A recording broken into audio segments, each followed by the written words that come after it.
Hey everyone, today ஒரு super டூப்பரான விஷயத்தை review பண்ண போகிறோம். That is brownie. ஒரத்த நாட்டில் ப்ரௌனியாக கிடைக்கும்னா அது இங்கே மட்டும்தான். எங்கன்னா நேஷா ஹோம் பேக்கிங் போனாக்காவோட கைவண்ணத்தில் இந்த ப்ரௌனி உருவாகியிருக்கு. அக்கா சூப்பராக இருக்குது ப்ரௌனி. அந்த ப்ரௌனி சில இடத்துலலாம் சாப்பிட்டா ரொம்ப கசக்கிற மாதிரி ஒரு ஃபீல் இருக்கும். அது கொஞ்சம் கம்மியாகவே இந்த ப்ரௌனியில் இருக்குது. Super duper. மெயினாக என் தங்கச்சிக்காக தான் இந்த ப்ரௌனி வாங்கியிருந்தேன். அவளுக்கு ரொம்ப பிடிச்சி போச்சு. பார்த்தோன்னே ஒரு சர்ப்ரைஸ் ஆகிட்டா. நான் வாங்கி கொடுக்குறேன்னு சொல்லவே இல்லை. திடீர்னு போய் கையில் நீட்டினோன்னு பயங்கர குஷி ஆகிட்டாங்க. புதுமண பெண்.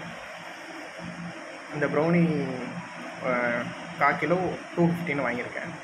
சூப்பராக இருக்குது. ஒரத்த நாட்டில் எங்கேயும் கிடைக்குமான்னு எனக்கு தெரில, ஆனால் இங்கே சூப்பர் டூப்பராக கிடைக்குது. தேங்க்யூ.